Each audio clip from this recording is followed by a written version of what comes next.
broad segment.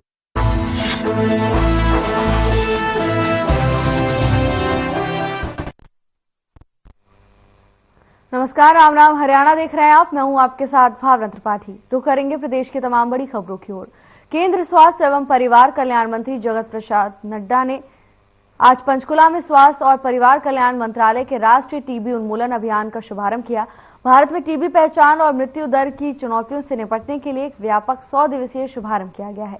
इस कार्यक्रम के दौरान केंद्रीय मंत्री ने टीबी चैंपियन को सम्मानित भी किया।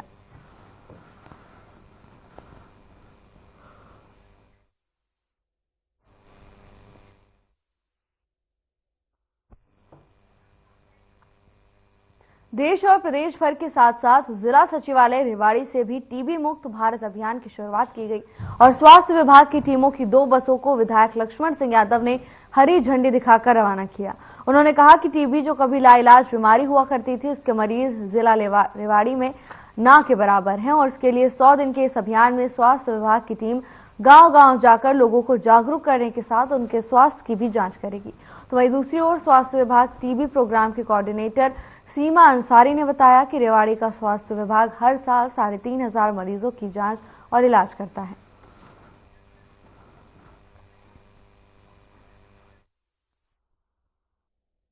सर, अगर मैं रेवाड़ी की बात करूं तो हम ईयरली बेसिस पे रेवाड़ी में लगभग 3500 पेशेंट डायग्नोज करते हैं और अगर हम करंट सिचुएशन की बात करें तो ये ग्राफ जो है वो धीरे धीरे कंपेयर टू 2015 जो कि हमारा बेस ईयर है उससे कम हो रहा है, लेकिन अभी भी हमें और भी ज्यादा एफर्ट करने की जरूरत है।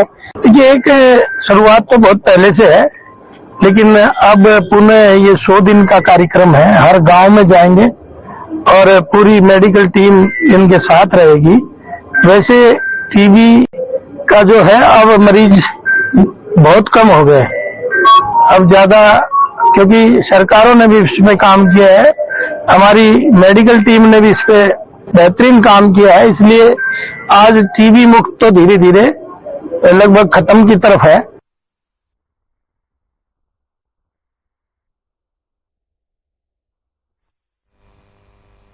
कुरुक्षेत्र में इन दिनों अंतर्राष्ट्रीय गीता महोत्सव मनाया जा रहा है। इस महोत्सव में हाल ही में गीता मनीषी स्वामी ज्ञानानंद महाराज अवलोकन करने पहुंचे। जहां पहुंचकर स्वामी ज्ञानानंद महाराज ने कहा कि जयंती का आयोजन के बारे में जो परिकल्पना की गई थी वो साकार होती दिख रही है। इसके साथ ही बताया कि महोत्सव को लेकर विस्तार से जानकारी भी दी। वहीं दूसरी ओर उन्होंने बांग्लादेश में मंदिर तोड़ने और हिंदुओं पर हो रहे अत्याचार पर बयान दिया।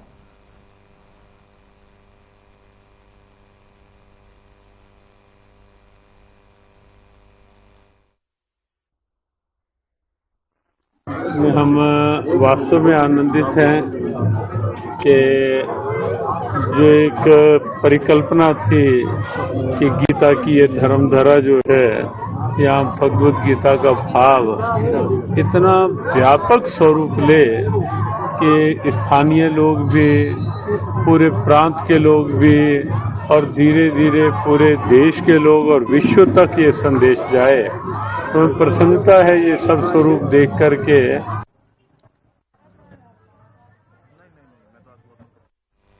कुरुक्षेत्र अंतर्राष्ट्रीय गीता महोत्सव में विधानसभा अध्यक्ष रविंद्र कल्याण पहुंचे, जहां उन्होंने तीर्थराज ब्रह्म सरोवर की महाआरती की।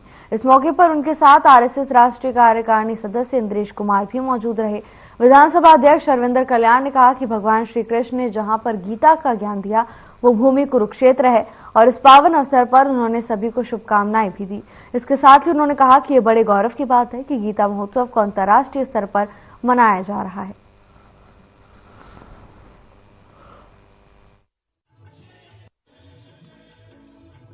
धर्म क्षेत्र कुरुक्षेत्र की पावन भूमि पर जहाँ से भगवान श्री कृष्ण ने पूरी मानवता को ज्ञान दिया, गीता का संदेश दिया।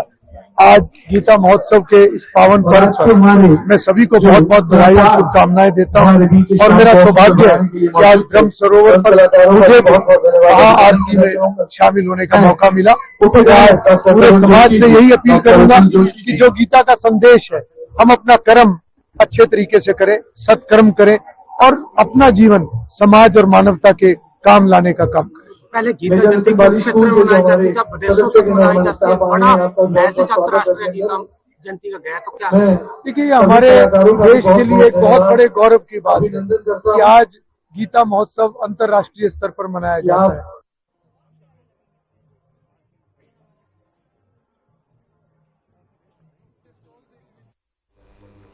अंतर्राष्ट्रीय गीता महोत्सव में 8 दिसंबर को उपराष्ट्रपति जगदीप धनखड़ कुरुक्षेत्र आएंगे। उपराष्ट्रपति के दौरे को लेकर प्रशासन हाई अलर्ट पर है। दौरे को लेकर कुरुक्षेत्र विकास बोर्ड के सीईओ पंकज सेतिया ने विस्तार से जानकारी देते हुए कहा कि उपराष्ट्रपति का आगमन 8 दिसंबर को लगभग 12 बजे होगा।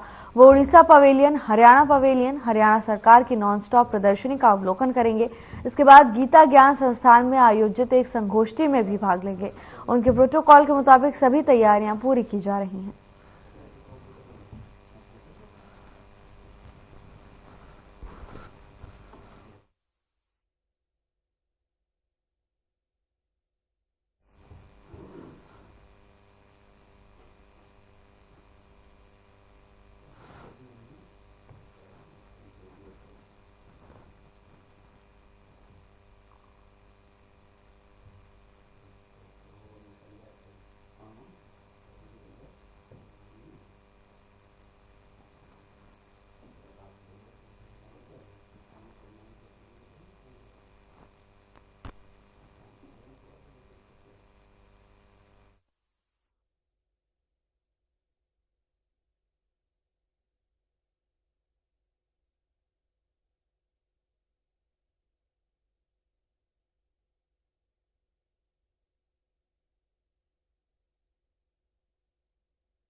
आठ तारीख को लगभग 12 बजे यहाँ पर अंतर्राष्ट्रीय गीता महोत्सव में पहुंच जाएंगे। सबसे पहले जो हमने उनके साथ अनुरोध करा है कि हम उनको उड़ीसा का पैविलियन दिखाना चाहेंगे, उसके बाद हरियाणा का पैविलियन है, फिर हमारे डायरेक्टर जनरल IPRL के द्वारा इंफॉर्मेशन पब्लिक रिलेशन विभाग के द्वारा जो एग्जीबिशन है वो दिखाई जाएगी। उसके बाद जो विभिन्न हमारे विभाग है उनकी एग्जीबिशन भी दिखाई जाएगी। उसके बाद भारत के जो माननीय उपराष्ट्रपति है ये गीता ज्ञान संस्थान में चले जाएंगे।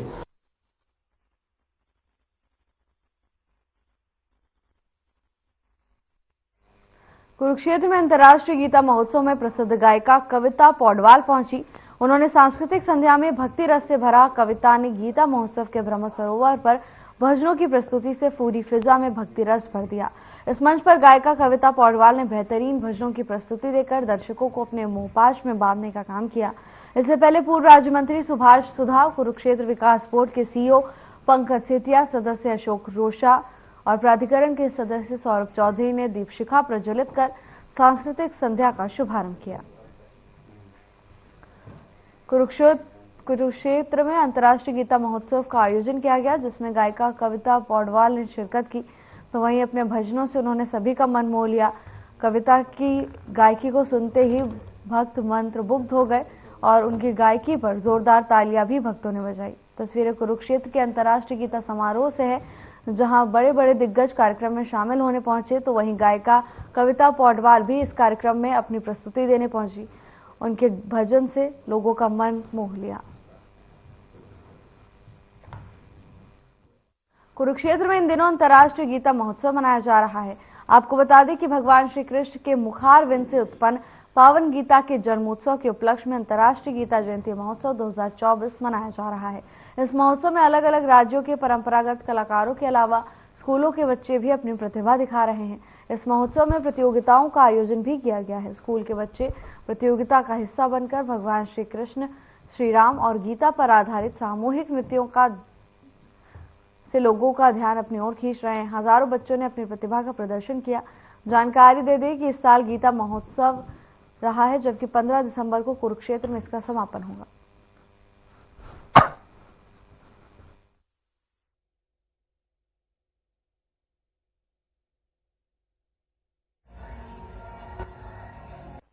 वो हमें ये पावन पर्व देते हैं, ये पावन धरा देते हैं कि हमारे यहाँ पर बच्चे आके परफॉर्म करते हैं।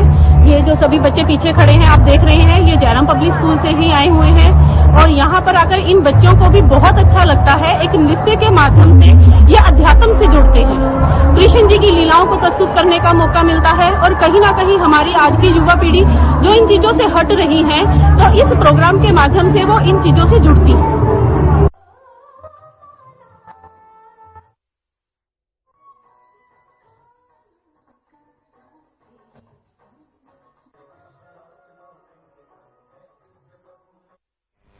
महेंद्रगढ़ में 68वीं राष्ट्रीय स्तर की कबड्डी खेलकूद प्रतियोगिता का आगाज हो चुका है। इस कार्यक्रम में बतौर मुख्य अतिथि के सांसद धर्मवीर सिंह ने शिरकत की। वहीं इस कार्यक्रम का हिस्सा भिवानी के विधायक घनश्याम सर्राफ और भवानीखेड़ा के विधायक विशंबर वाल्मीकि भी बने। आपको बता दें कि इस प्रतियोगिता में 30 राज्यों की टीम ने शिरकत की। तो वहीं सांसद धर्मवीर सिंह ने बच्चों को संबोधित किया। संबोधन में कहा कि काफी गर्व की बात है, वे अपने अच्छे अनुभव लेकर यहां से जाएं ताकि एक अच्छी व्यवस्था स्थापित हो सके। युवा की संख्या हिंदुस्तान में सबसे ज्यादा है। युवाओं को आगे बढ़ने के लिए नशे से बचना होगा। इसके साथ ही कांग्रेस नेता राहुल गांधी पर भी उन्होंने निशाना साधा। और दूसरी ओर कार्यक्रम में शामिल हुए जिलाधिकारी नरेश मेहता ने बताया कि सभी की व्यवस्था प्रशासन की तरफ से की गई है।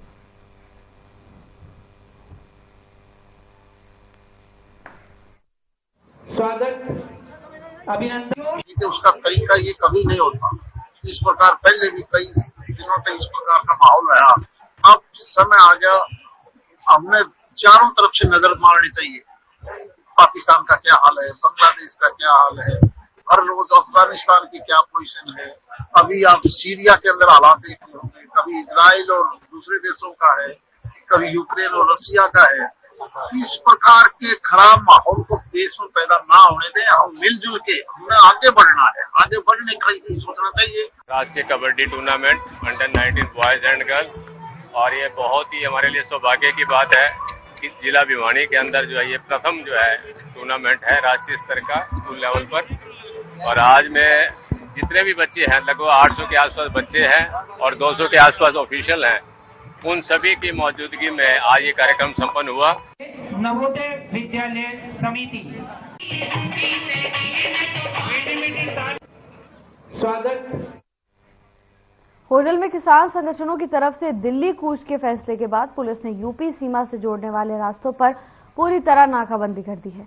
गांव करमन स्थित यूपी हरियाणा बॉर्डर पर किलेबंदी कर बैरिकेडिंग समेत अन्य बैरियर लगाने के अलावा कस्बा हसनपुर में यूपी हरियाणा सीमा के साथ सभी रास्तों को बंद कर दिया गया।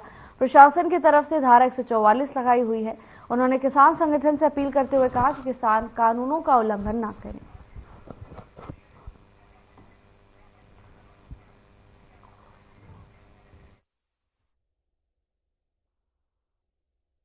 जैसे कि आपको आज बताया, हमारे सभी भारत के सभी किसानों ने दिल्ली कूच करने का आह्वान किया है, तो उन्हीं को देखते हुए अपनी जो किसानों को रोका जाए, उनसे बात की जाए, आगे न जाने दी जाए, इसलिए नाका लगाया। तो क्या क्या इंतजाम किए हुए हैं सर यहाँ पर? देखिए, हमने अपनी सभी फोर्स तैनात कर रखी है, अपने बैरिकेड वगैरह सभी तैयार कर रखे हैं ताकि उनको रोका जाए। और भी कोई इसके अलावा कोई और भी यहाँ पर सुविधा है? और भी हमारे पास सभी सुविधा है, कैनर भी है, कैंटर भी है, बैरिकेड भी है, इमरजेंसी जो भी हमारे यूज करना वो सभी सुविधा उपलब्ध है। तो कब तक नाकेबंदी रहेगी सर? कितने जवानों की ड्यूटी तैनात मध्य रात दिन रहेगी या कोई? अभी तक हमारा जो ऊपर से आदेश है, हमारे सीनियर अफसरों के आदेश है, ये 24 घंटे हमारे यहाँ फोर्सें तैनात रहेगी। मुझे अजय गांगा जी को ड्यूटी मजिस्ट्रेट नियुक्त किया गया है, जिसमें पुलिस बल यहाँ पर नागपुर पूरे मौजूद है ताकि कोई भी किसी भी तरह की भी माल हानि का नुकसान ना हो, उसको देख।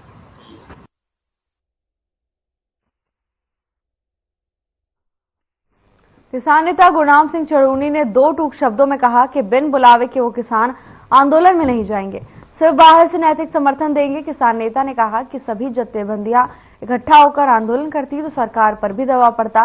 किसान नेता चढ़ूनी ने सलाह दी है कि सरकार को बातचीत कर पूरे मसले का हल निकालना चाहिए। उपराष्ट्रपति जगदीप धनखड़ के बयान पर भी उन्होंने कहा कि मुझे ऐसा लग रहा है कि बीजेपी के किसी नेता के साथ उनकी अनबन हुई है, इसीलिए वो ऐसे बयान दे रहे हैं। इससे पहले वो कहां थे? पहले उन्होंने किसानों की सुध क्यों नहीं ली? मैटर नहीं है क्योंकि हम इसमें शामिल नहीं है, हमें शामिल किया भी नहीं गया है। मैं दोनों के पास गया था, पंदेर साहब के पास, और डल्लेवाल ग्रुप से भी मिला था।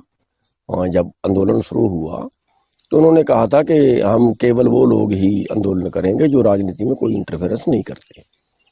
तो हमारा सुझाव ये था कि सभी संगठन अगर मिलके करेंगे तो सरकार के ऊपर हम थोड़े हैवी हो सकते हैं, वरना तो सरकार ही हमारे ऊपर हैवी रहेगी। चरखी दादरी में नूतन ब्राह्मण सभा द्वारा सम्मान समारोह का आयोजन किया गया। ये कार्यक्रम रामलीला ग्राउंड में आयोजित की गई। इस अवसर पर राज्यसभा सांसद कार्तिकेय शर्मा भी मौजूद रहे। कार्यक्रम में सांसद कार्तिकेय शर्मा को सम्मानित किया गया।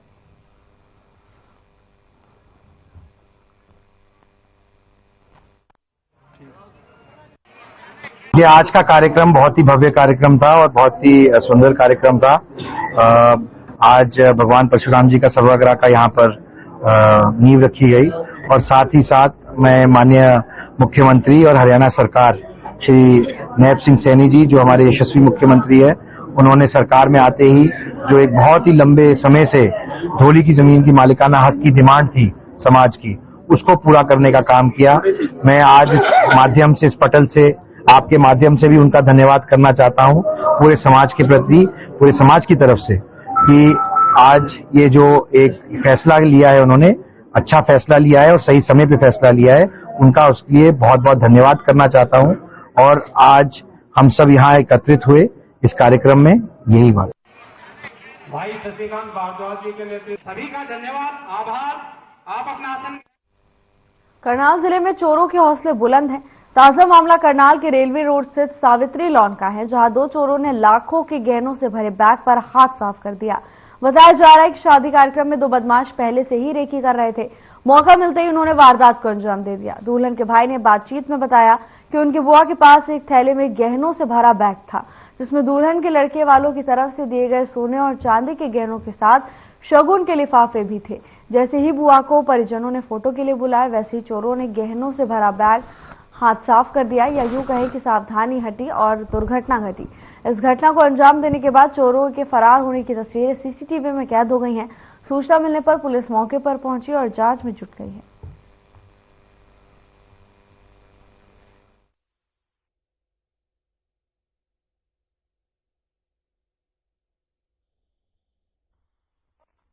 करी भाभी फोटो खिंचाने, मैंने कहा मैं नहीं जा रही। करी जा, तू जाती नहीं है। मैं चली गई, वो बेचारी बेटी उठा के ले गया।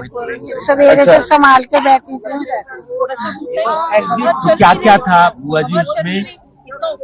हार था, कांटे थे, अंगूठी थी, नाक का कोका था, ऊपर की सोने की बालियां थी, लड़के की अंगूठी थी, चांदी का गिलास, चांदी का गिलास था, पजेब थी, एक साड़ी पे लगाने का एक गुच्छा होता वो था, सगन वगैरह के लिफाफे भी वो भी थे उसमें। हमने जैसे नीली करी थी ना, 100 रुपए डाले हुए थे, बच्चे थे, बच्चों ने लाके वो भी थे।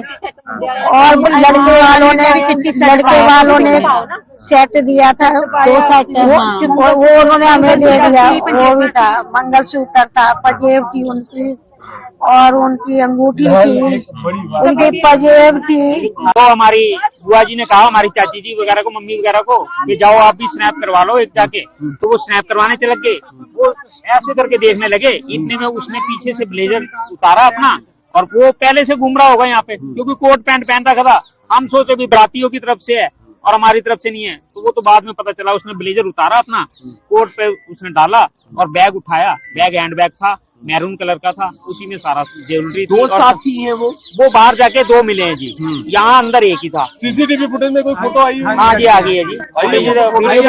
क्या लेकर गए वो? उसमें जी देखो ज्वेलरी हमारी और सगन के लिफाफे हैं और कुछ कैश था उसके अंदर। टोटल हमारा सोना गोल्ड है जो 10 तोला है।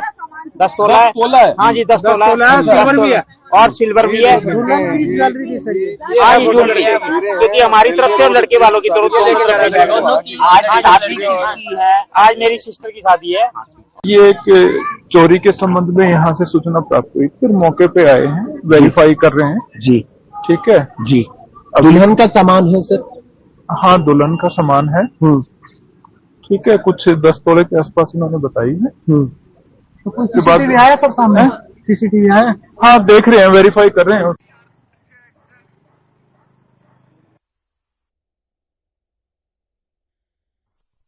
करनाल के इंद्री हलके में छपरियो गांव के रहने वाले हकाम सिंह युवा किसान 2 साल पहले कनाडा में काम की कमी की वजह से भारत वापस लौट आए। दोस्त के सुझाव और दूसरे जिलों में किसानों की तरफ से की जा रही नेट हाउस की खेती को देखा और समझा, फिर अपनी 1 एकड़ जमीन पर नेट हाउस से खीरे की खेती शुरू की और आज हाकम सिंह इस खेती से अच्छा मुनाफा कमा रहे हैं और दूसरे किसान भाइयों को भी इसी तरह से खेती करने की सलाह दे रहे हैं। हाकम सिंह 1 एकड़ से करीब 15 टन फसलें ले रहे हैं और मार्केट में 35 से 36 का रेट प्रति किलो उन्हें मिल रहा है।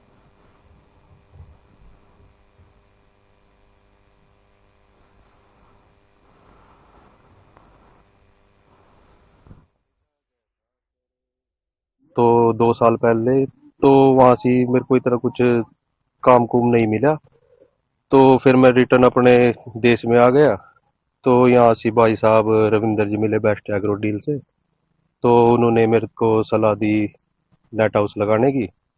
तो अच्छा मार्जिन है, 2 साल से कर रहा हूँ, बढ़िया है, कमाई भी ठीक है, अच्छी है, बाहर जाने से तो अच्छे है। तो आपने कहीं गए भी थे, देखे भी थे नेट हाउस में? हाँ, मैंने केथल साइड में देखे थे, 2-4 पे विजिटिंग कराई थी इन्होंने भाई साहब ने, तो उन्हें रिस्पांस दिया, बहुत अच्छा था, तो उनके थ्रू चलता रहा अपना। तो यार ये शुरू में तो गोबर का खाद अपना डालना बहुत जरूरी है इसमें, तो और वैसे बेसल डोज है अपने DAP वगैरह, पोटास पोटूस।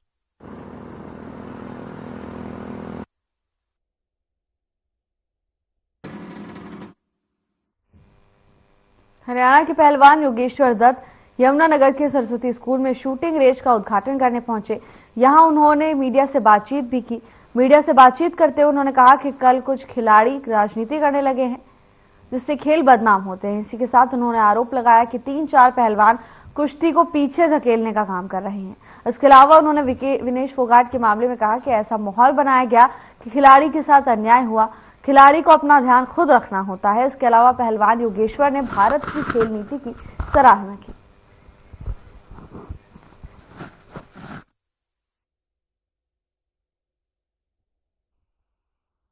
देखिए, ये हमारे साथ खुद सुमित है, जो पहले ओलंपिक 2 बार का ओलंपिक चैंपियन है, और खिलाड़ी की खुद जिम्मेवारी होती है कि उसका डोप देना, उसको मेल करना होता है कि जब भी मैं 15 दिन में कर रहूंगा, अगर मैं आज के बाद अपनी कोई जगह छोड़ता हूँ, 15 दिन में कर रहूंगा, विदेश में रहूंगा या अपने देश में किस टाइम पे रहूंगा, तो बताना होता है, वाडा नाडो को इन्फॉर्म करना होता है कि भाई इस टाइम पे यहाँ वेयर अबाउट में बताना होता है। और अगर 3 बार में अगर हम अपना डोप नहीं देते तो ऑटोमेटिकली वो अपराध की श्रेणी में आता है और उस पर डोप बैन का प्रावधान है।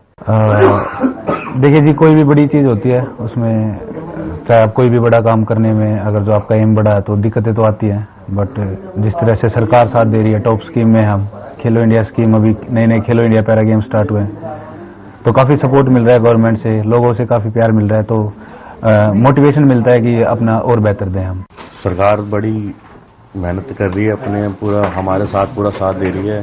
हम मतलब पहले बड़ी दिक्कतें आती थी, मतलब जब मैंने गेम स्टार्ट करी थी 2010 में, उसके बाद से अब तक मतलब सरकार पूरा सहयोग दे रही है, धीरे धीरे बिल्कुल साथ है हमारे, तो उसका परिणाम भी अच्छा निकल रहा है। हम मेडल्स लेके आ रहे हैं देश के लिए। लेकिन और बेहतरी के लिए कुछ सरकार से कहना चाहेंगे? नहीं, बहुत अच्छी नई स्कीम्स टाइम टू टाइम निकाल रहे हैं, मतलब अब तो कोई दिक्कत वाली बात ही नहीं है। रेंज पे पूरी फैसिलिटीज अवेलेबल है हमारे शूटिंग रेंजेस पे।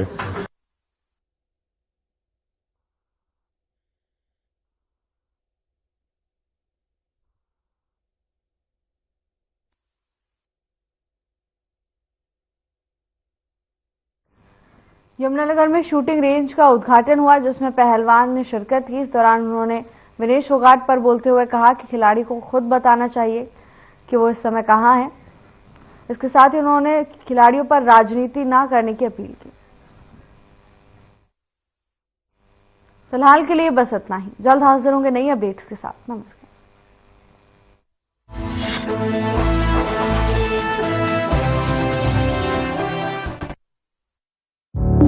Through constant innovation, the group